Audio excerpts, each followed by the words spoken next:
सम्यक क्रांती channel. Thank you. Annabhau साठेंचा विजय असो. लोकशाहीर अण्णाभाऊ साठेंचा विजय असो. लोकशाहीर अण्णाभाऊ साठेंचा विजय असो. साहेब यांचं या ठिकाणी सहर्ष स्वागत. जय अण्णा, जय भीम, जय संविधान. आज आपण या ठिकाणी खडकवासला विधानसभा मतदारसंघात आहोत आणि या ठिकाणी अण्णाभाऊ साठे यांची 104वी जयंती या ठिकाणी साजरी होत आहे. 104वी जयंती. अण्णाभाऊ साठेंचं कार्य आपण सर्वांना माहिती आहे की ते एक खूप मोठे साहित्यरत्न होते आणि त्यांनी अतिशय खूप मोठ्या प्रमाणात काम केलेलं आहे. छत्रपती शिवाजी महाराज यांचे पोवाडे त्यांनी लिहिलेले आहेत. रशियामध्ये त्यांनी छत्रपती शिवाजी महाराजांना पोहोचवलेलं आहे. आज या ठिकाणी रणरागिणी तृप्तीताई देसाई सर काय कशा प्रकारे शुभेच्छा द्या आजच्या या दिनानिमित्त?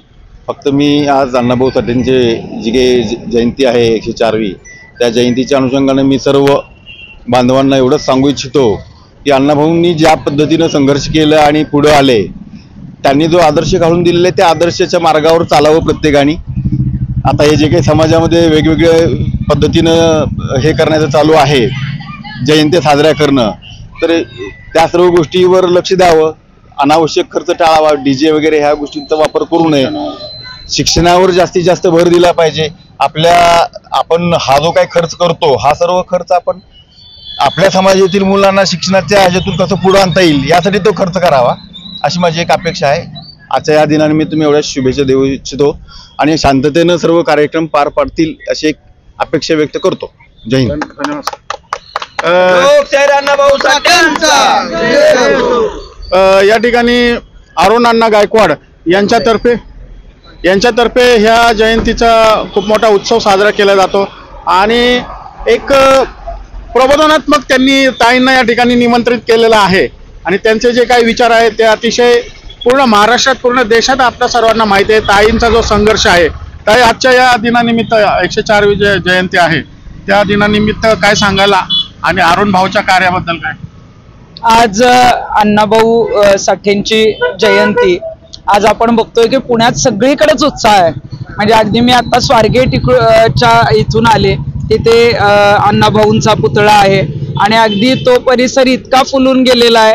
अगदी आपल्या पुण्यातूनच नाही तर राज्यभरातून लोक जे आहेत ते तिथं त्यांना वंदन करायला येत आहेत.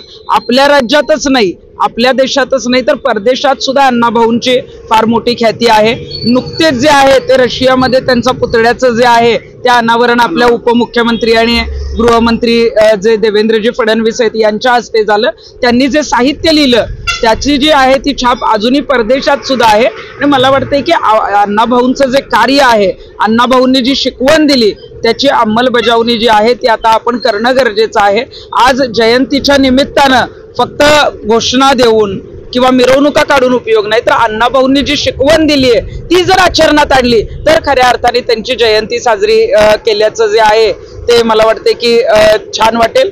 आणि अरुण अण्णा गायकवाड हे दरवर्षी अनेक वेगवेगळे कार्यक्रम घेत असतात. बऱ्याच कार्यक्रमांना मी येत असते आणि अण्णाभाऊ साठेंची जयंती फार मोठ्या प्रमाणात त्यांच्या माध्यमातून साजरी होते. तरुणांना किंवा महिलांना इथून म्हणजे अगदी दाहिरी भागातून सारस बागेपर्यंत वाजत गाजत अण्णाभाऊंची मूर्ती नेणं, तरुणांना एक जनजागृती करणं, ज्यांना अण्णाभाऊंची जयंती माहीत नाही त्यांनाही माहीत व्हावी अशा पद्धतीचं वातावरण निर्मिती करणं हे अरुण अण्णा गायकवाड आणि त्यांच्या प्रतिष्ठानच्या माध्यमातून होत असतं. त्यामुळे मी आज अण्णाभाऊंना पुन्हा एकदा अभिवादन करते आणि निश्चितच त्यांनी दिलेली शिकवण घेऊनच आम्ही यापुढे जाऊ, यापुढे चालत राहू एवढं मी सांगते. धन्यवाद. आपण बघितलं की ताईंचा हा जो लुक आहे आजचा अतिशय वेगळा लुक आहे. खूप सुंदर असा लुक आहे. येलो, ब्ल्यू आणि छानसा गॉगल. महिलांसाठी ते एक आयकॉन आहेत. महाराष्ट्रात त्यांचा संघर्ष सगळ्या महिलांच्या बाबतीत खूप म्हणजे सांगावासा असा आहे.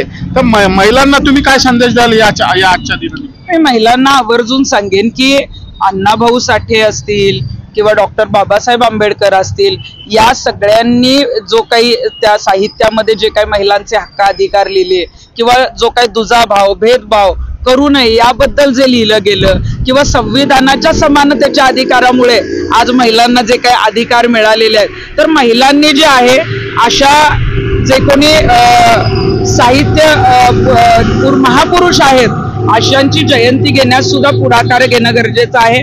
बऱ्याच जणांना आपण बघतो की बऱ्याच जणांना आज अण्णाभाऊंची जयंती आहे माहितीही नसतं, परंतु आज अण्णाभाऊंचं जे काम आहे ते फक्त मातंग समाजाशी नाही तर आज आपल्या सगळ्यांशी जोडलं गेलेलं आहे. महिलांना मी एवढंच सांगेन की त्यांनी जे साहित्य लिहिले, त्यांनी ज्या काही कादंबरी लिहिलेल्या आहेत त्या तुम्ही एकदा वाचल्या ना तर मला वाटते की त्यांना आव्हान करण्याची गरज नाही. पुढच्या जयंतीला ते स्वतःहून येतील आणि महिलांनी महापुरुषांचा इतिहास वाचणं, त्यांचं कार्य वाचणं आणि त्याची अंमलबजावणी करणं हे फार सध्याच्या काळामध्ये गरजेचं आहे. सगळ्यात महत्वाचं महिलांवरील अत्याचार हा कमी न होता वाढतोय आणि सध्या महाराष्ट्रात आरक्षणाचा मुद्दा वाचतोय. आरक्षणाचं तुम्ही घ्याच हो, परंतु महिलांचं संरक्षण त्याच्या बाबतीत मीटिंग घ्या ना. आपण बघतोय की मंत्रालय असेल, राज्यात असेल किंवा मुख्यमंत्री असतील तिथं महिलांच्या संरक्षणासाठी ज्या मिटिंग आहेत त्या फार कमी होत आहेत. आता सध्या यशस्वीचं प्रकरण असेल, उरणला आपण ज्या पद्धतीनं प्रकरण झालं किंवा ज्या पद्धतीनं आपण बघतोय की अत्याचार करण्यात आले हे आपण विचार सुद्धा करू शकत नाही. आणि यासाठी आता यंत्रणा जी आहे ती राबवणं गरजेचं आहे. मुख्यमंत्री, उपमुख्यमंत्री यांनी सुद्धा फक्त लाडकी बहीण योजना आणि तुम्ही हातामध्ये 1500 रुपये नका देऊ किंवा त्या लाडक्या बहिणीचं संरक्षण कसं करायचं यासाठी तुम्ही जे आहे ती धोरण आखणं गरजेचं आहे. सगळ्या पोलीस स्टेशनला आदेश देणं गरजेचं आहे. बऱ्याच पोलीस स्टेशनला महिलांच्या केस गेल्या तर बऱ्याच वेळेला दुर्लक्ष केलं जातं. ज्या महिला खरोखरच सांगतात त्यांनाही थोडंसं सुरुवातीला म्हटलं जातं की एका हाताने टाळी वाजत नाही, पण त्याच वेळेला जर पोलिसांनी चांगली भूमिका घेतली तर निश्चितच आज यशस्वीचं जेव्हा प्रकरण आपण बघतोय की तिची पोलीस कंप्लेंट झालेली होती, परंतु त्यानंतर सुद्धा आरोपी सुटल्यानंतर ज्या पद्धतीनं तो वावरत होता, तिचा पाठलाग करत होता, पोलिसांकडे गेल्यावर मात्र त्याच्या बाबतीत काही दखल घेतली जात नव्हती आणि आज मग एखाद्याला जीव गमवावा लागतो. तर मला वाटतं की गृहमंत्र्यांनीच जे आहे ते कडक नियम करणं गरजेचं आहे आणि महिलांना फक्त लाडकी बहीण योजनेच्या माध्यमातून पैसे नको तर त्यांचं संरक्षण जर तुम्ही दिलं तर निश्चितच मग तुम्हाला राज्यात परत यायला आमच्या माता भगिनी तुम्हाला पुढाकार घेतील. पण तुम्ही आम्हाला संरक्षणच दिलं नाही तर कोणीही तुम्हाला मतदान करणार नाही. शेवटचा प्रश्न, महिला आयोगच्या बद्दल तुम्ही समाधानी आहात का? महिला आयोगच्या कार्यकृतीबद्दल तुम्ही समाधानी आहात का? आणि महिला आयोगच्या ज्या अध्यक्ष आहेत त्यांच्या कामाबद्दल तुम्ही समाधानी आहात का? महिला आयोगाच्या ज्या अध्यक्ष आहेत त्या अजिबात योग्य काम करत नाहीत. महिला आयोगाकडे भरपूर अधिकार असतात.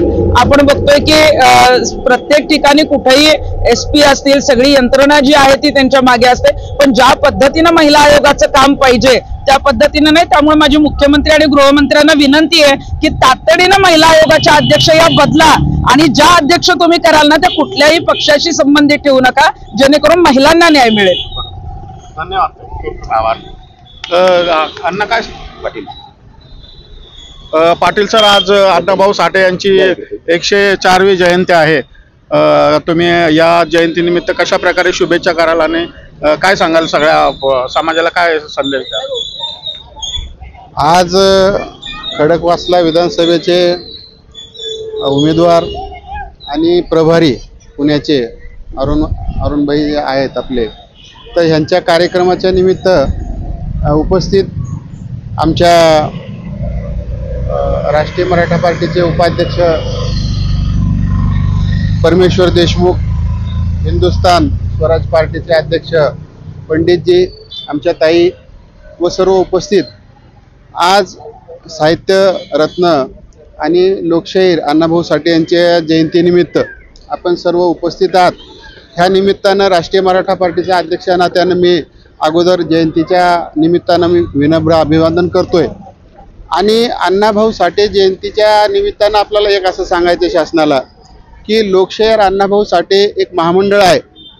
ह्या महामंडळाच्या माध्यमातून समाजाचा विकास होणं गरजेचं आहे, परंतु ह्या महामंडळाकडे निधी फार कमी आहे आणि योजना जे काही आहेत ते बऱ्याचशा योजना बंद आहेत. तर हे योजना चालू झाल्या पाहिजे आणि हजारो कोटी रुपयाचं बजेट दिलं पाहिजे आणि आपल्या ह्या समाजाचा विकास करण्यासाठी आज शिक्षणाची सुद्धा सोय झाली पाहिजे. माझं तर ह्याच्या पुढे जाऊन असं म्हणणं आहे की शिक्षण आणि आरोग्य हे सगळं मोफतच झालं पाहिजे. त्या दृष्टिकोनातून आमच्या राष्ट्रीय मराठा पार्टीच्या वतीनं सुद्धा आमची मागणी चालू आहे. आज ज्या लाडकी जे बहीण योजना काढलेली आहे तर या 50 रुपयामध्ये नाश्ता तर येतो का हो? चहा तर मिळतो का? तुम्ही नाव खूप चांगलं दिलंय, परंतु एक 100 रुपये तरी करा. आज कर्नाटक शासनाने 3000 रुपये देतात. आज बरेचसे लोक म्हणतात की वित्त विभागाकडे पैसा नाही, काही नाही, खूप पैसा आहे, पैशाची काही कमी नाही, परंतु इच्छाशक्ती पाहिजे. आज कर्नाटक सरकार देते तर महाराष्ट्र का देऊ शकत नाही? म्हणून ह्या खूप अशा योजना आहेत, खूप पद्धतीने हे आहेत. आणि महिलावर अत्याचार जे होतात, तर हे जे राजकीय जे लोक आहेत, तर त्या गुंड लोकांना सगळे पाठीशी घालतात म्हणून अत्याचार होतो. तुम्ही जर कडक जर पद्धतीनं जर तुम्ही जर कायदे जर अंमलात आले तर कुठलाही अत्याचार होणार नाही.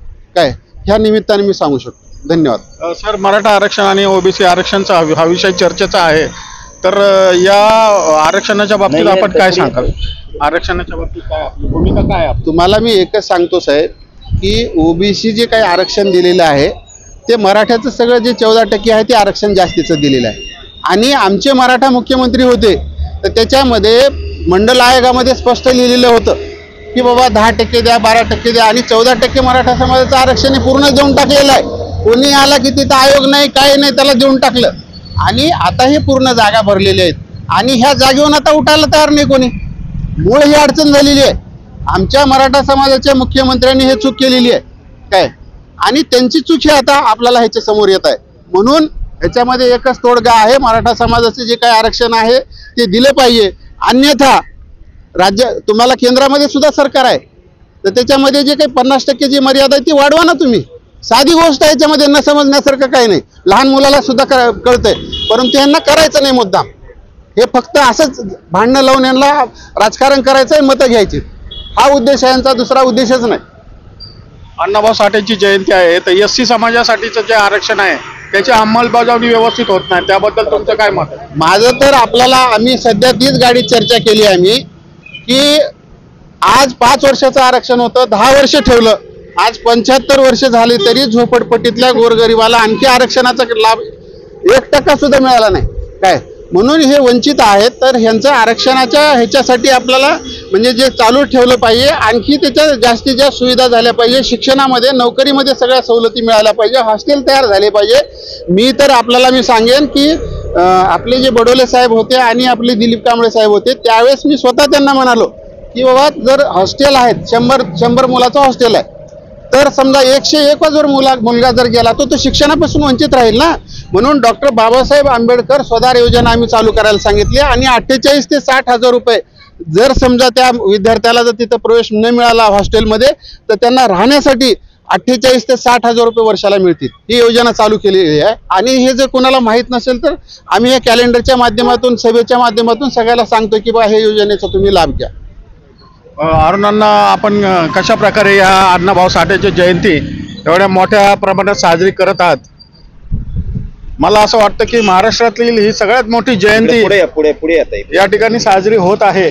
आपण बघितलं की ही जयंती साजरी करत असताना खूप मोठा डीजे, लाईट्स आहेत. त्याचबरोबर आपण या ठिकाणी प्रबोधनाचा कार्यक्रम ठेवलेला आहे. लोकांची जनजागरण झालं पाहिजे, लोकांमध्ये एक चांगली विचारधारा पोहोचली पाहिजे, अशा प्रकारचं कार्य तुम्ही ठेवलेलं आहे. म्हणजे तुम्ही एकदम मल्टी टॅलेंटेड कार्यक्रम ठेवून या ठिकाणी लोकांना अण्णाभाऊ साठे काय आहे हे दाखवून दिलेलं आहे.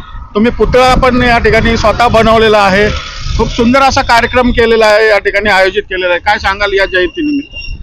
कसं आहे, लोकशाहीर अण्णाभाऊ साठे यांच्या 123व्या जयंतीनिमित्त मी प्रथमतः सर्व जयंतीला अशा हार्दिक शुभेच्छा देतो. कारण लोकशाहीर अण्णाभाऊ साठे हे प्रत्येक घराघणीस पोचले पाहिजे, प्रत्येक वाड्या वस्तीने पोचले पाहिजे.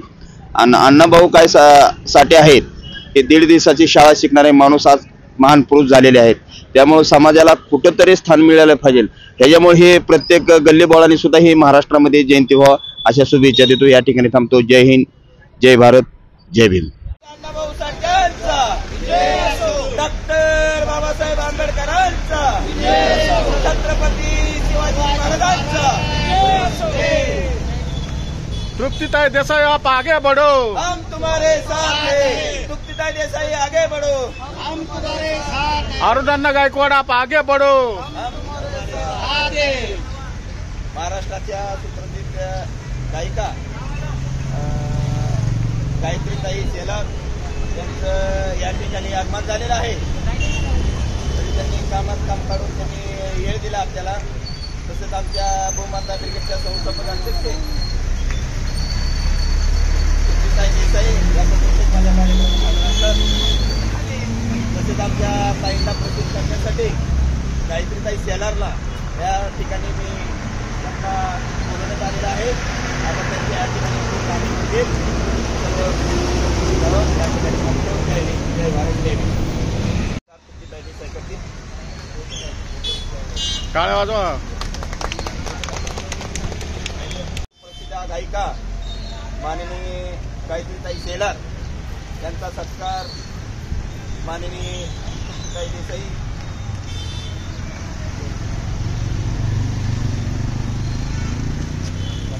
टाळ्या वाजवा.